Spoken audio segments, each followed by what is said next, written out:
I unlocked the door, tired but excited. The weekend stretched ahead of me like an empty road. I could already feel the engines rumble under my hands, the freedom of the wheel calling me. But the first thing I saw stopped me cold. A for sale sign, taped across my windshield. My chest tightened, I blinked, hoping the sunlight was playing tricks. It wasn't. I know I couldn't believe it. My car. My car. Dad? My voice was quieter than I expected. But when I stepped closer, he emerged from the kitchen, wiping his hands on a towel like he was expecting me to ask something ordinary. You? You sold it? He shrugged. Casual. Too casual. Yeah, I needed the money. The words hit me like a truck. I laughed. Not out of humor, but disbelief. You? What? You needed the money? And you didn't think to tell me? Not even a call? A text? He sighed. It's just a car, kid. Don't make it a big deal. Just a car? I repeated. My voice cracked. Do you even hear yourself? He avoided my eyes, and for the first time I didn't just see him as dad, I saw the man who put convenience over loyalty, who could erase something I loved without a second thought. I sank onto the curb. My hands gripped the for sale sign, shaking. Do you know what this car meant to me? He leaned against the doorway, arms crossed, like he had all the time in the world. It's just money. You still get over it. I laughed again, bitter, hollow. Over it? Over every late-night drive we took? Every stupid road trip we survived because of this car? Over the first time I ever drove alone, Dad? That car was my freedom. He didn't respond. He never did when I got like this. I could feel my chest tightening, like my ribs were made of glass. I ran my hands over the hood, the scratches from that one terrible day in high school when I hit a curb, panicked, and he helped me push it back into place. I remembered the time I drove my first crush to the movies, how I felt untouchable, and now all gone. I looked up. His face was calm, too calm. I didn't think it mattered that much to you, he said. Not matter? I shouted. Not matter? This car was a part of my life, Dad. Do you even know what losing it feels like? He hesitated. Just a fraction. But not enough. I said I needed the money. I didn't have a choice. I swallowed, trying to breathe. My heart was a storm. No, you had a choice. You chose your convenience over my life, over me. He frowned, like I was overreacting. Kid, calm down. Calm down? I spat the words. Do you think you can just erase me? Erase what I care about, and everything seeps fine. He shook his head. It seeps just stuff. You start making a mountain out of a molehill. I laughed bitterly. The sound raw and sharp. Stuff? Do you even understand what it is to care about something? Something that seeps yours, that you worked for, that you loved. He didn't answer. And in that silence I realized something. I realized that I didn't know this man anymore. Not really. The man who sold my car without a thought wasn't my dad. He was a stranger. A selfish, thoughtless stranger who just happened to live in the house I grew up in. The betrayal cut deeper than I could have imagined. I wanted to scream. I wanted to hit something. But mostly, I wanted to disappear. I stood there staring at the sign, feeling the cracks form in something I thought unbreakable, and somewhere deep inside, a seed of anger took root. This wasn't just about a car. This was about respect, about being seen, about never being treated as an afterthought again. I clenched my fists. I could still feel the heat of betrayal, the sting of disbelief, and I knew one thing for certain. I would not forget this. Not ever. The weekend escape? Cancelled. The freedom I imagined? Gone. But something else had begun. Something sharper. Something alive. And it started with that car. Dinner sat untouched in front of me. I poked at the edges of my plate, but couldn't taste a thing. My fingers traced the rim of my glass, tapping a rhythm only I could hear. Hey, you okay? Mom's voice broke through the silence. Her eyes scanned me, soft and worried. I looked up, forcing a neutral expression. Yeah, just tired. She didn't step by it. She never did. You barely touched your food. Something steps wrong. Talk to me. I hesitated. Part of me wanted to scream, to yell at the injustice of the morning. Another part wanted to curl up and disappear, but the anger burned too brightly to stay silent. Dad sold my car, I blurted, the words raw, uneven, without telling me, just sold it. Her fork paused midair. She stared at me, eyes wide, mouth tight. For a second I thought she'd defend him. But she didn't. Not immediately. "Oh, honey." Her voice was gentle, but I caught the tremor in it. She set her fork down. "I didn't set no." I laughed bitterly.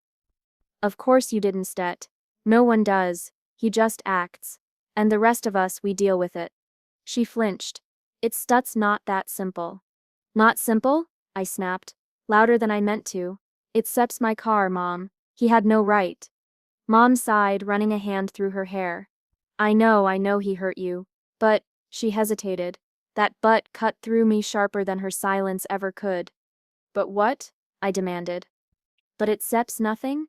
But I should just get over it?" She swallowed, eyes darting away, then back. He Sep's always been careless, honey. With feelings. With people. With us." Her words hit me like shards of glass. Careless. Not cruel, not malicious. Just thoughtless. Years of tiny betrayals flashed before my eyes. Broken promises. Lost trips. Half-hearted apologies. Moments where I was left to pick up the pieces alone. "So, this isn't Set just about the car," I whispered, voice tight. "It Sep's everything." She nodded slowly. "I'm sorry I should spig said something sooner. I should spig warned you." I shook my head, staring down at the untouched plate, tasting nothing but my own anger. "Warn me? About what?" "That he Sept always put himself first." Mom's eyes glistened. "I didn't want you to see him like that. I didn't want you to—" Her voice trailed off. I clenched my fists. Every memory I'd buried surfaced. The time he forgot my birthday. The promise of a camping trip we never took. The countless evenings I waited for him, only to be left alone. The subtle, persistent disregard. It wasn't just carelessness, it was a pattern, a betrayal. I slammed my palm on the table. I supped and tired of waiting, tired of hoping he helped change. Mom flinched again, but she didn't stab me. She only reached across, brushing her hand against mine, a quiet solidarity. "I know, honey. I know." I breathed, shaking, rage mixed with heartbreak, pain laced with clarity. It wasn't just the car, it was years of subtle, invisible cracks, and now, seeing them, I realized how fragile everything really was. I looked around the room. The familiar walls felt alien, the pictures on the shelf, the clock ticking, the soft hum of the refrigerator. All of it reminded me of what I'd tolerated, what I'd ignored, and suddenly the notion of power, of control seemed possible. Not through shouting, not through tears, but through action. My gaze landed on the family photo wall.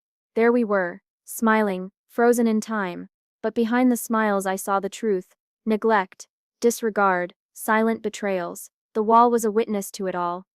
I traced a finger along one frame, feeling the weight of years pressing down, and then, quiet, almost imperceptible, a seed formed in my mind, a plan.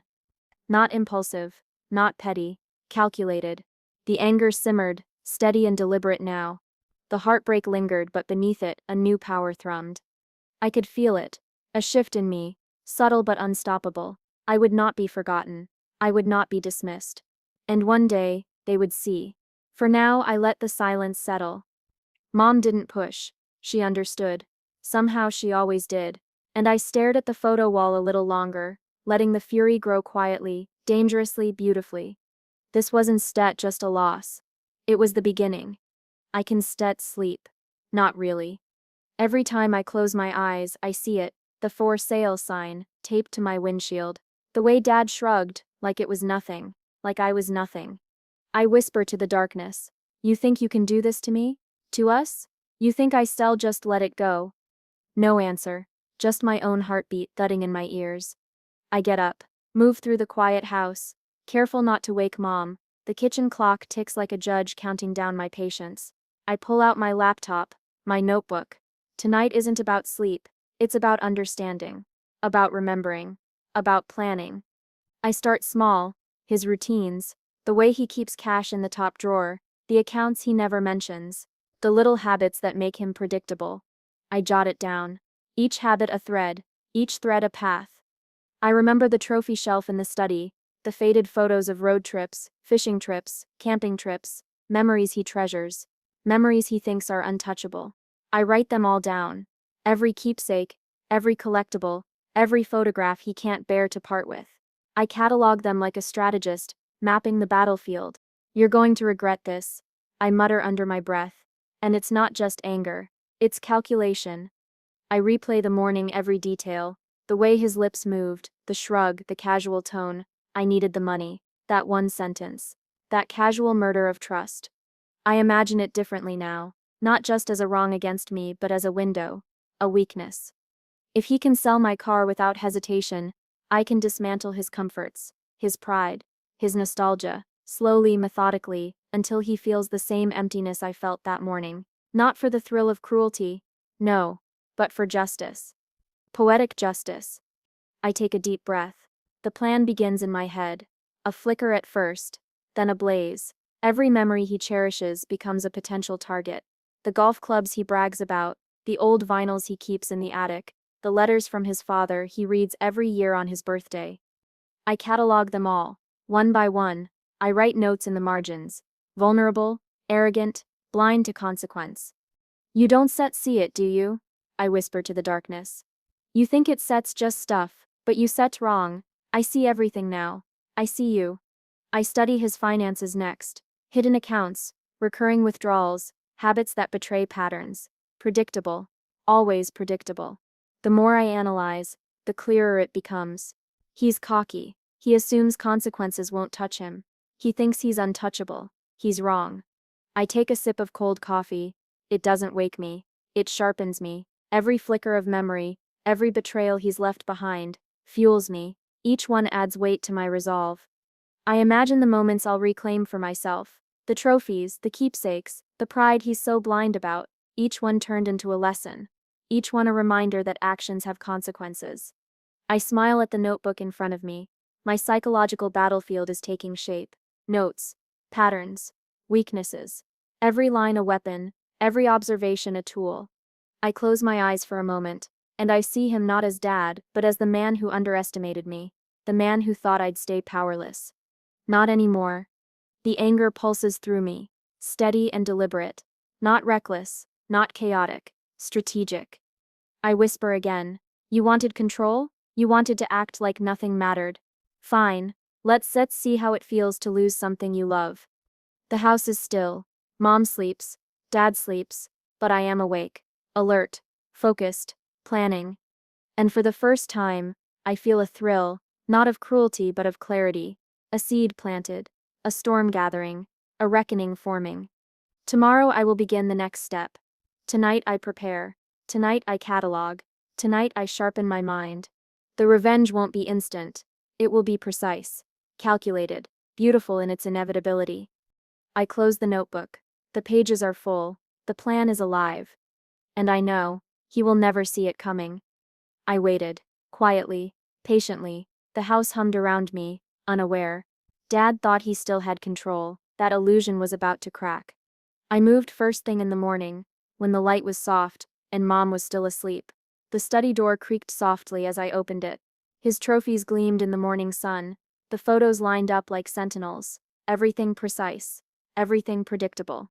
I reached for a small photo on the shelf. Not one he'd notice immediately, just enough to unsettle him. I swapped it with another from the drawer. A tiny shuffle, a ghost of disturbance. You moved this. His voice startled me. He was in the doorway, arms crossed, brow furrowed. Suspicion dripped from every word. I looked up, pretending innocence. No. I was just dusting. His eyes narrowed. Dusting doesn't explain why it steps different. I shrugged, calm. Maybe it fell? He muttered something under his breath and left. A flicker of frustration crossed his face. Satisfaction burned quietly in my chest.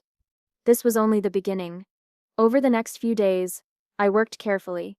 Letters shuffled, collectibles rearranged, a cherished vinyl slightly out of place, a fishing trophy rotated to face the wall.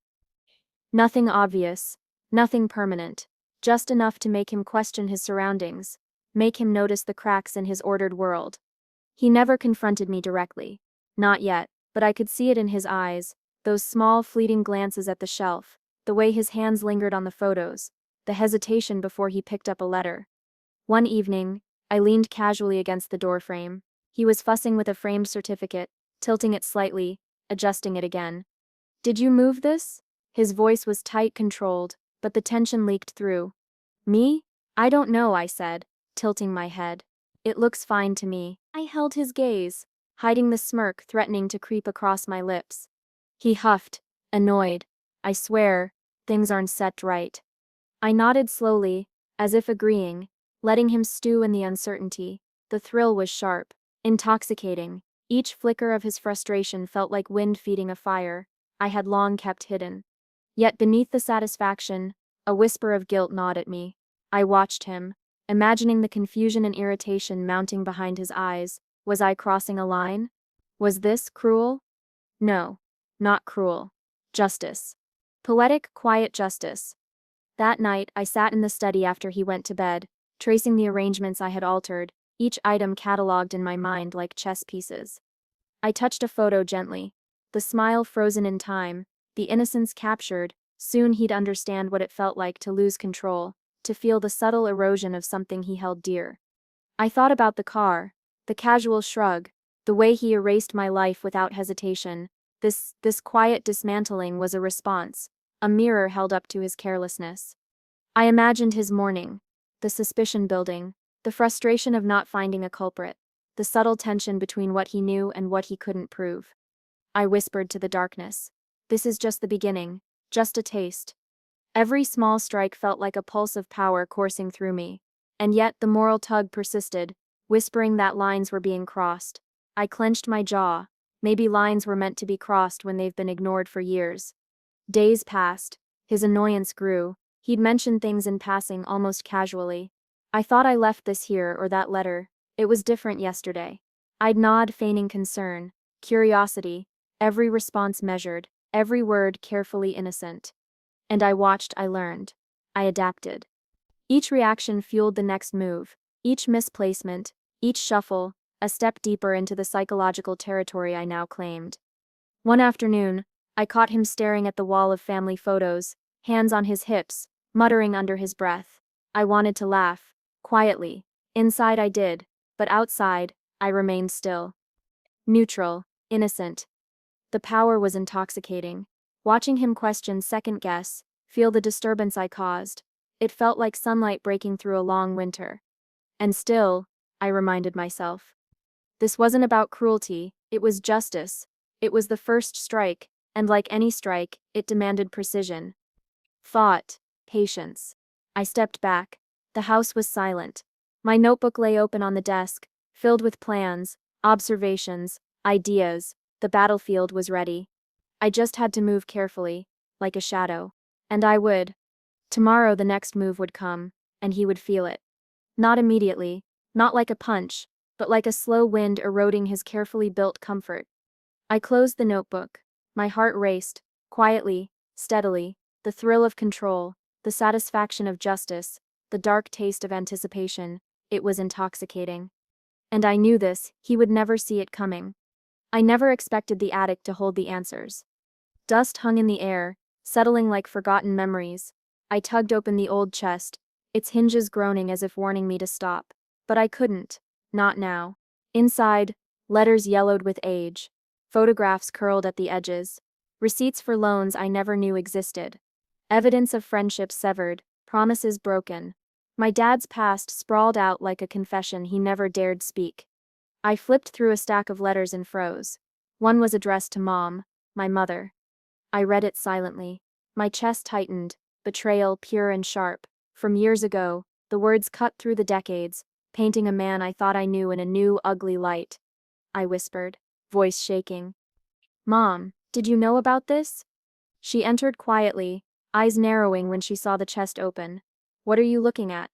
I handed her the letter. Her hands trembled as she took it. I never told you. She admitted. Her voice was soft, almost broken. I wanted to protect you, all of you.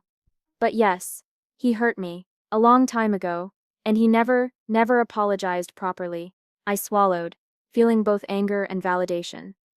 This wasn't just about a car anymore. This was a pattern, a lifetime of thoughtlessness, arrogance, and disregard. You see it now, don't set you?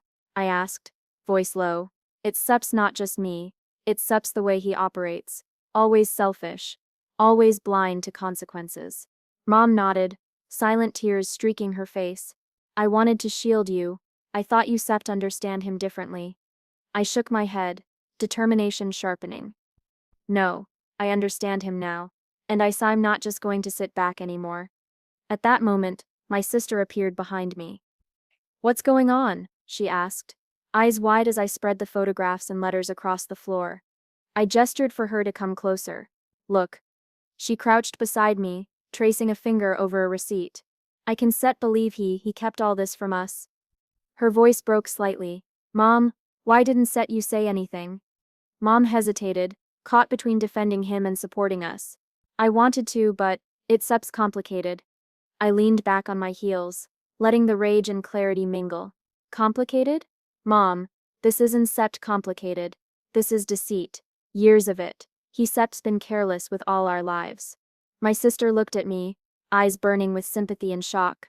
So, we not imagining it? This pattern of betrayal? No, I said firmly. We not. And now we can use it. Every hidden debt, every broken promise, every memory he thinks is untouchable. They stir all fair game. He taught us that consequences don't touch him. I him going to show him differently. We huddled together, conspiratorial, whispering over the papers. Every letter, every photograph became a clue. Every detail a thread to unravel the web he had built around himself. Be careful, Mom murmured, voice low. Dawn said it let it consume you. I smiled, cold and steady. It won't consume me, it will empower me. Knowledge is my weapon now, and I plan to use it.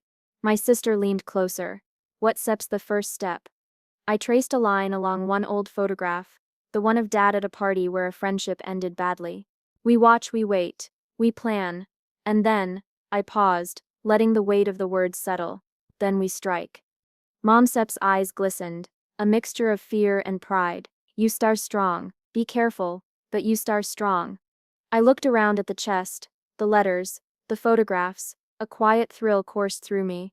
The pieces were falling into place. Every secret, every betrayal, every hidden truth sharpened my resolve. This changes everything, I whispered, more to myself than anyone else. If he can act without thought for me, I can dismantle the foundation he built around himself. Every memory, every pride, every comfort, it can be taken, slowly, precisely. My sister nodded, understanding the silent strategy forming between us. We're with you, she said. I felt a surge of power, intoxicating and steady. The anger and heartbreak of before had transformed. Now knowledge was my weapon, and I was ready. I gathered the letters and photos, carefully cataloging what mattered, each one a potential strike, each one a piece of the psychological battlefield I had begun to claim. For the first time in years, I felt in control, not reckless, not impulsive, calculated, patient. And I knew once I moved, he wouldn't see it coming. I started early, before anyone was awake. The sun was a pale line on the horizon. The streets quiet, perfect for moving without being seen. I carried a small box of his treasures, letters, photos, a few collectibles he held close. Nothing valuable in money, everything priceless in memory. Every piece had a story, every story a crack in his armor. I slipped into the first neighbor's mailbox, leaving a small envelope with a note. Remember when we laughed about that fishing trip? He never mentioned it again. The handwriting was mine, careful and impersonal.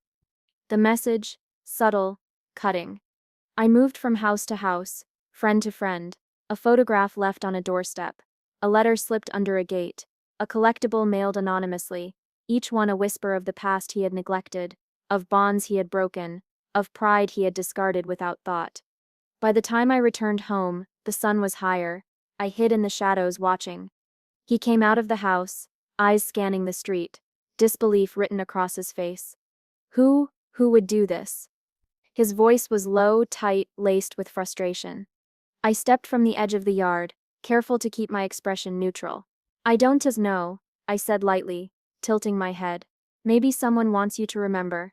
His eyes flicked to mine, suspicion, confusion, anger. I didn't flinch. I didn't smile, just neutrality, calm as glass. He muttered under his breath, and stormed back inside. I waited a moment, heart pounding, watching the storm build in the windows. Over the next few days, the pattern continued. Small items appeared in surprising places, tied to memories he thought were private. Each delivery left him unsettled. Each reaction was a pulse in the quiet rhythm I orchestrated. I saw it in his pacing. The restless hands, the muttered questions to himself. Every misplaced item, every old photograph returned, chipped away at the facade of control he had always worn. One evening, he confronted me in the kitchen. "Do you know anything about this?" His voice was sharper now, edged with desperation. I met his gaze, calm, neutral. "I don't tell it. Why would someone do that?" His jaw tightened. "It's steps personal. They step or memories, things only I should have." "I guess someone thinks differently," I said softly, deliberately vague. The moral weight pressed down on me, harder with every interaction. I was hurting him. Intentionally, my heart twisted with a strange cocktail of guilt and satisfaction. But the betrayal I felt, the casual destruction of what I loved, kept my resolve steady. I remembered the car, his shrug, the look on his face when I realized it was gone. That was the first wound. This was poetic justice. Calculated, precise, unrelenting. From a distance, I watched him handle the letters and photographs. His shoulders slumped, his expression tight with frustration, and something else, sorrow. Regret, perhaps, or the dawning realization that actions have consequences. Each small exchange reinforced the pattern I had established. He couldn't control it, he couldn't predict it. For the first time, he was exposed vulnerable in ways he had never imagined. I whispered to myself. Quiet, almost reverent. This is the cost of carelessness, the price of disregarding those who care. Sometimes, I caught him lingering over a returned photograph, eyes tracing faces frozen in time. I imagined the stories rushing through his mind, the memories he had neglected now reaching him in fragments, and each time the satisfaction was sharp, almost electric. I stayed hidden, silent witness to his unraveling. The emotional panic, the quiet despair, these were my trophies, not for display, not for vengeance and anger, but for balance. He had disrupted my life, now I disrupted his. One night, as I passed his study window, I saw him holding a letter, staring at it with tight-lipped disbelief. "How?" he muttered. I paused behind the curtain. "Someone cares," I whispered softly. The ambiguity hung between us. My satisfaction stayed hidden, smoldering beneath calm eyes. I knew the moral line was blurred. I was crossing into territory I had never dared enter before, but every misstep he had made, every thoughtless action, justified the scale of my response.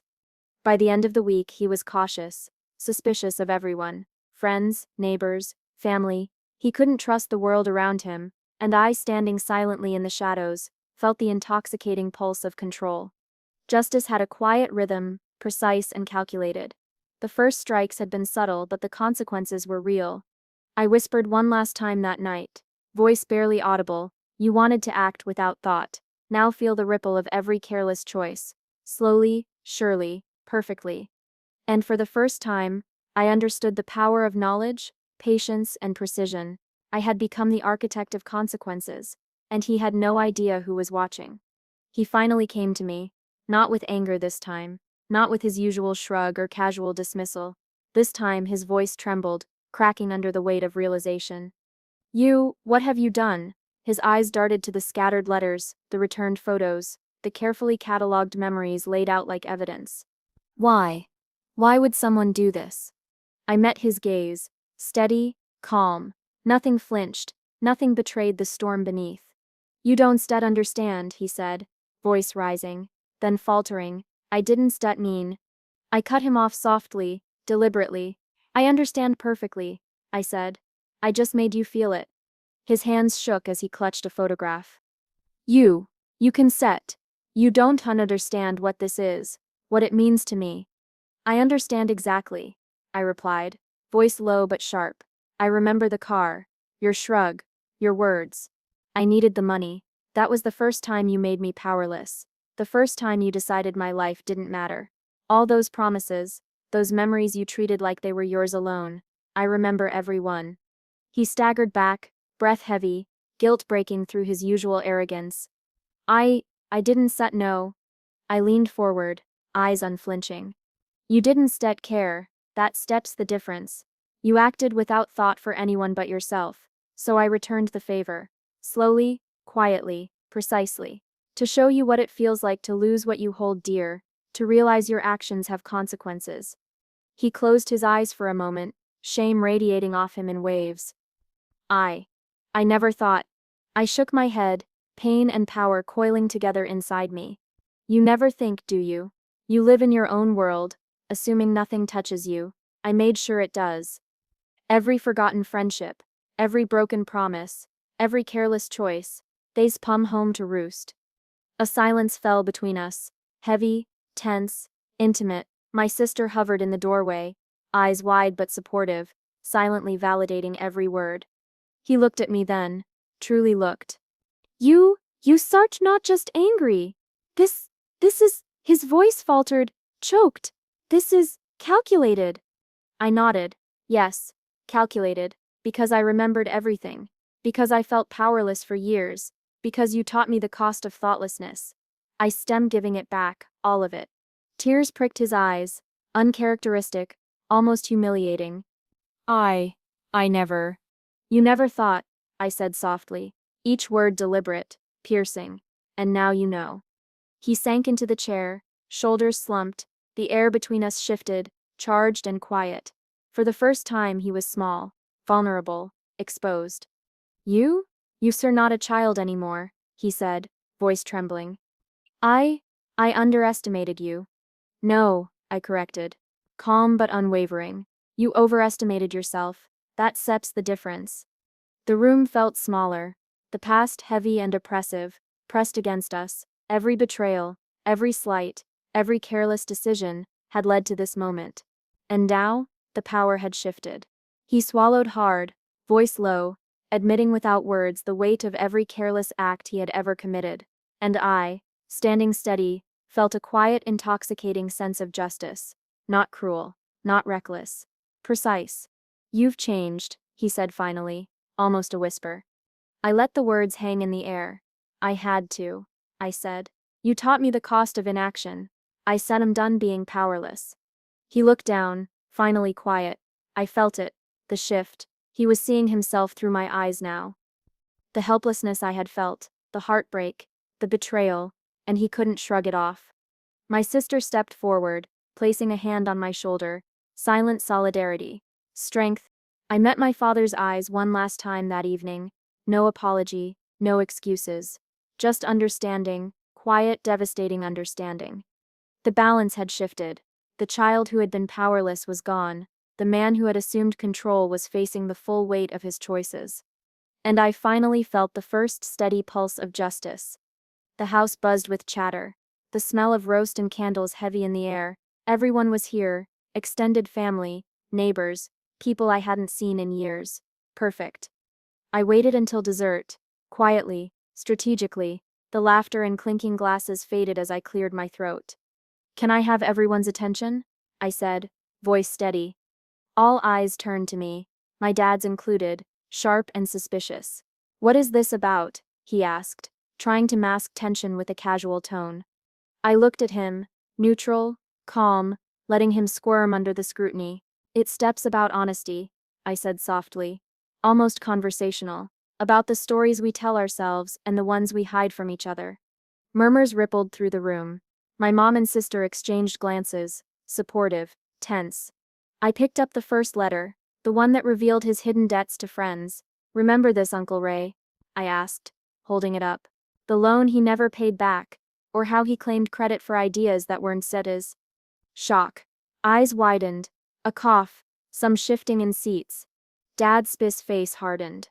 I don't know what you sit. Don stet lie, I interrupted, voice firmer.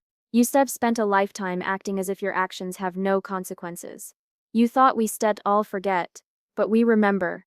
I remember. I moved to the next reveal. Photographs of broken friendships, celebrations he skipped, moments he dismissed. Look at this, I said, sliding a photo across the table to his brother. A friendship ended because of his arrogance.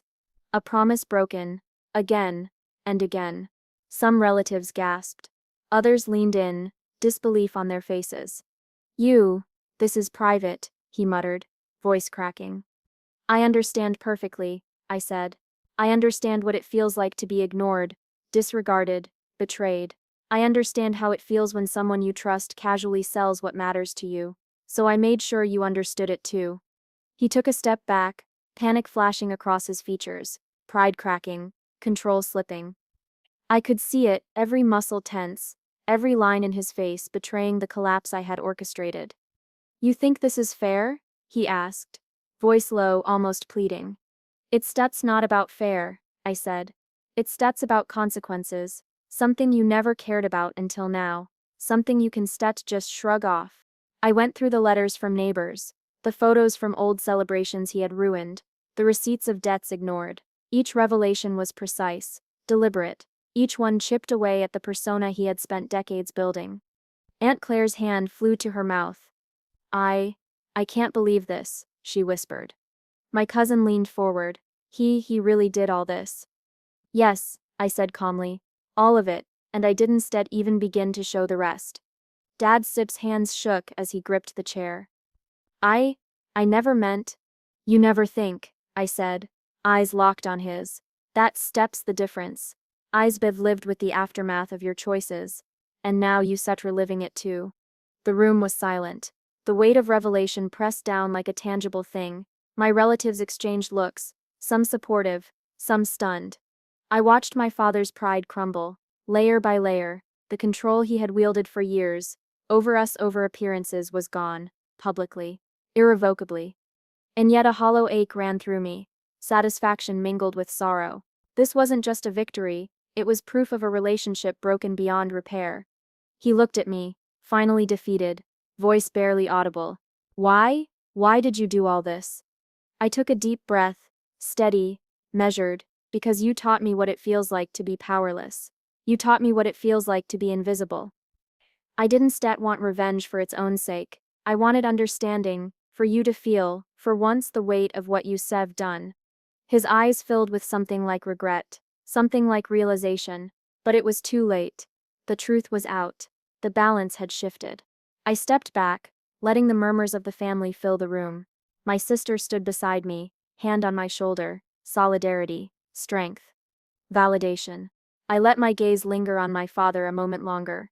No anger now, just clarity, just the quiet, devastating force of truth. The room buzzed, tense, shocked, alive, and I finally fully felt the intoxicating pulse of vindication. Justice, not cruel, not reckless, precise, perfect. And in that moment I understood fully, some betrayals can't be forgiven, some bridges can't be rebuilt. But the scales can finally be balanced. The house felt quieter after the storm. Not empty, just different. The tension that had built for months had finally broken, leaving space but also an ache that wouldn't fully fade. I sat on the couch, staring at the ceiling, letting it all settle. The car was gone. My dad humbled, the family gathering still ringing in my ears. Victory felt strange, heavy, satisfying, yes, but hollow too. Mom entered, quietly, carrying 2 mugs of tea. She placed one beside me. You did it, she said softly, voice tinged with awe and worry. I did, I admitted, staring into the dark liquid as if it could explain everything. But it's complicated. It doesn't feel simple or clean. I wanted justice, but... She knelt beside me, placing a hand on my arm. But what? It hurts, I said finally, voice low.